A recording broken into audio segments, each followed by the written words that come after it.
Let's talk some Niners on this Friday. Welcome into the San Francisco 49ers Report. I'm Chase Sr. Hope all of you out there getting set to have a fantastic weekend, and you had an awesome Thanksgiving with all of your families yesterday. Thank you to everybody, by the way, who tuned into our watch party last night. Great dub for San Francisco on the road against the Seattle Seahawks. 100,000 views, picked up a lot of new subscribers. It was once again a blast, and of course, the best place to experience game day outside of being at the actual game. Coming up on today's show, George Odum did suffer a torn biceps injury against the Seahawks. Where does San Francisco go from here? Because they are thin at that safety position, and could they bring back a player like Jaquiski Tartt? A lot of people have asked me about that. We're going to address it. And then also on the show, we have to give some praise, and we have to highlight what this Niners defense was able to do last night, in particular, a couple of players who I want to discuss. First, make sure you subscribe to the channel anytime there's a news alert, anytime there's something big out there pertaining to San Francisco.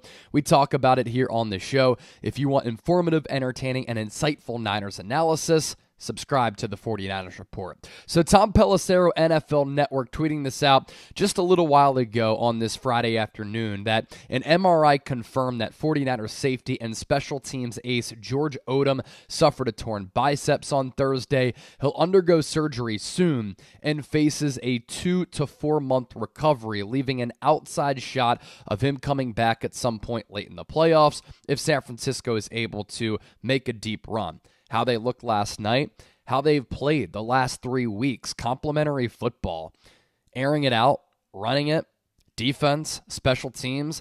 Last night was an all-around effort from this club, and they look to be one of the best teams in the NFL and a bona fide Super Bowl contender. So maybe George Odum can return and help this team out.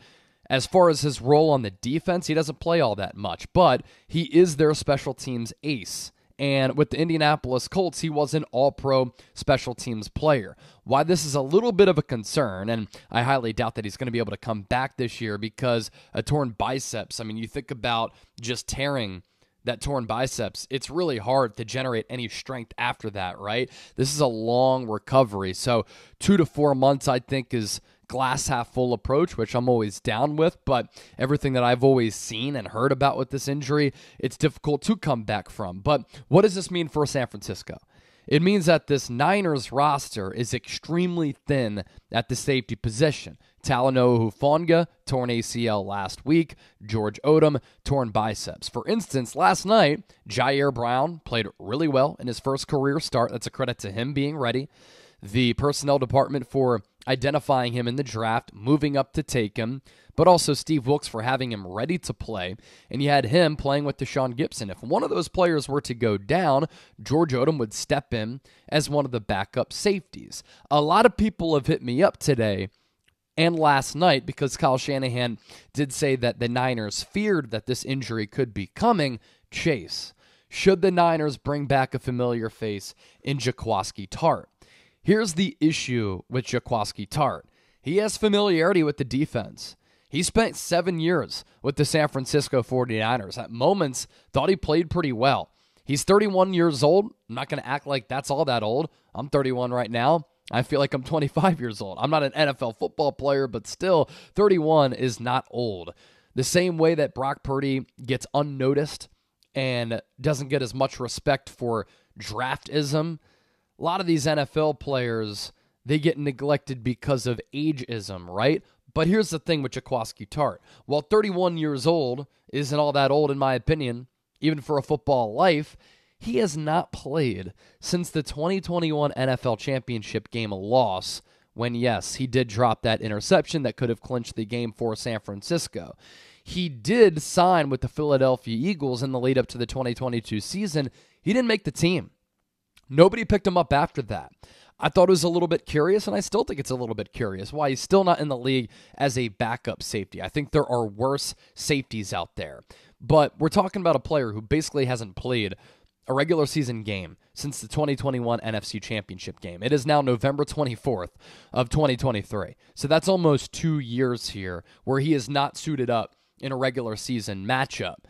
When he was with San Francisco that final year in 2021, I thought he was solid. I didn't think he was great. Overall Pro Football Focus grade of 61.8, a run defense grade of 63.8, and a coverage grade of 62.1. League average is 70. Sometimes you have to take these Pro Football Focus grades with a little bit of a grain of salt, but I don't think San Francisco is going to bring him back. Maybe they bring him in for a workout. I mean, we know that San Francisco is still interested in signing Jason Verrett. He's a cornerback. Now they're going to work out safeties. I guarantee you that. Why? Because they need to. They need to fortify the depth at that position. As for the best and probably most notable safety who is available right now, that would be Logan Ryan, who has played with a couple of teams over the last few years, New England Patriots, Tennessee Titans, New York Giants. So that's probably one of the more well-known players out there that maybe San Francisco will bring in this week for a workout. And if they do, when they do, we'll of course pass along that information right here on the show. Coming up next, Niners defense really standing out last night, and a couple of players really rose up to the occasion, and we have to talk about them. First, today's 49ers Report is presented by Prize Picks, the largest independently run daily fantasy sports app in North America. And if you go to prizepicks.com/CLNS, you get a $100 deposit match. Last night, I put $5 down and won $25, and Prize Picks tossed up a special that was easy, and sometimes they toss up these specials, which makes game days a lot more fun. For instance, Christian McCaffrey, more than a half rushing and receiving yard. Yeah, you knew that he was going to be able to get that, right? Had a huge game against Seattle as he continues to be one of the most valuable players outside of quarterbacks in the NFL. So more than a half rushing and receiving yard, that hit. Deebo Samuel, more than 61.5 rushing and receiving yards combined. I was very confident he was going to be a big part of that game plan. He's always played well against Seattle. He showed up and showed out. And then Noah Fant, more than 14.5 receiving yards. So you can check all those off. I was a winner last night. Be a winner with me. prizepicks.com/CLNS. Let's talk about this Niners defense here. Great game. And I think during this 3-game winning streak, it's the Niners defense that has been the story as compared to the offense being the story, because this defense has really brought it, and they have played some high-level football. And credit to Steve Wilks for turning the season around and helping to make the necessary adjustments for this defensive play to turn around. Now, the pass rush has gotten home, and they're sacking the quarterback. That helps everything out. Every defense will look good when the defensive line is able to generate a pass rush. When you don't need to blitz and you can get home, the back end's job is made a lot easier. But there's been synergy between the defensive line and the secondary. And honestly, I think one of the lineup changes that Steve Wilks and probably Kyle Shanahan and this defense made, benching Isaiah Oliver in the slot, putting Diamador Lenore in the slot from outside corner, and then the outside corners have been, the last 3 games, Ambry Thomas and Charvarius Ward. Ambry Thomas has played great ball, and he actually had the highest Pro Football Focus grade of any defender on this Niners team last night, a 90.2 grade. Nick Bosa was everywhere. He had 2 sacks. He had an 89.7 grade. Fred Warner doing all-pro Fred things, 88.5. Eric Armstead, it's now 4 consecutive games in which he has at least a half sack, 82.2. Oren Burke, 74.6. And Charvarius Ward, 74.2.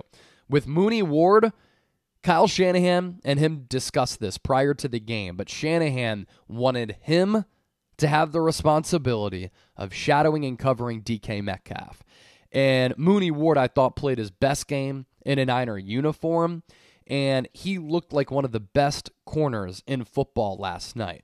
Reading plays, dissecting plays, good anticipatory skills, turning around to address the football, and not getting flagged for running into wide receivers last few weeks. He's gotten hit with a couple of flags, but the ball awareness was fantastic last night. And when he was matched up against DK Metcalf, 6 targets, 1 catch, 14 yards.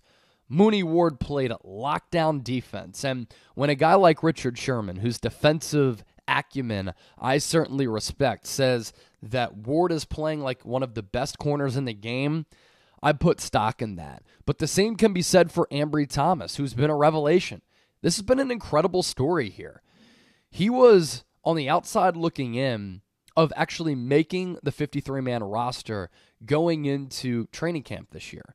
Last year, he fell out of favor with this coaching staff. He didn't play at all after down the stretch in his rookie year in 2021 when he was the third-round pick out of Michigan. He was one of the Niners' starting cornerbacks when they were making that furious run to get into the playoffs. He intercepted Matthew Stafford in Week 17 to punch that ticket for San Francisco to take on Dallas in the wild card round and make it into the big dance. He played good ball at moments down the stretch, but last year, injuries, inconsistent play, he didn't see the field. But the last 3 weeks, I think that he's been stellar. And last night, I thought that he was really, really good. 2 catches allowed, 16 yards, 2 pass breakups. The interception when he was guarding Tyler Lockett was a high-level play. You know, he made a break on the football, and that's not an easy catch to make. It was a difficult interception to make, and Ambry Thomas was able to really just make a break for the ball, intercept it along that sideline, maintain control, get 2 feet and a knee down. Big turnover in the game. So the pick, 1 forced incompletion, a passer rating against of 20.8. Again,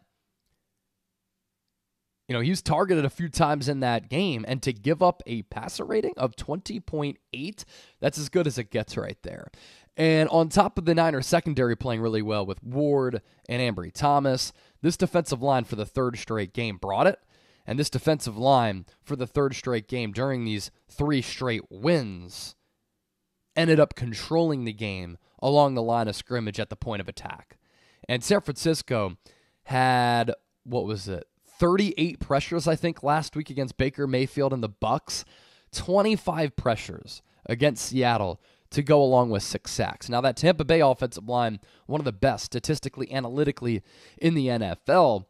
And on a short week, 25 pressures. Nick Bosa led the way with 9. He had 2 sacks. Eric Armstead had 3 pressures and a sack. Javon Hargrave was excellent. 3 pressures, a sack and a half, and then Chase Young, Cleveland Ferrell, they chimed in with 2. So when you're able to get after the quarterback, you're able to produce sacks and quarterback hits and quarterback pressures. It just sets everything up to have defensive success. And the way that this Niners team is playing right now is needed, with them playing really, really well in all 3 phases, especially going up against a quality opponent like the Philadelphia Eagles, who don't have many weaknesses and don't make that many mistakes. So just wanted to pass along some Niners news on this Friday. Hope you all have a fantastic Friday night. Don't forget to subscribe to the channel. Be on the lookout for more content for the rest of the weekend. And, of course, next week, going to continue to preview this Niners-Eagles game on Sunday in Philadelphia. Went on Larry Krueger's YouTube show earlier today on this Friday. Might get some content out of that on the channel as well. So just keep an eye out for that. And, of course, don't forget to subscribe. Have a great night. Thanks for watching.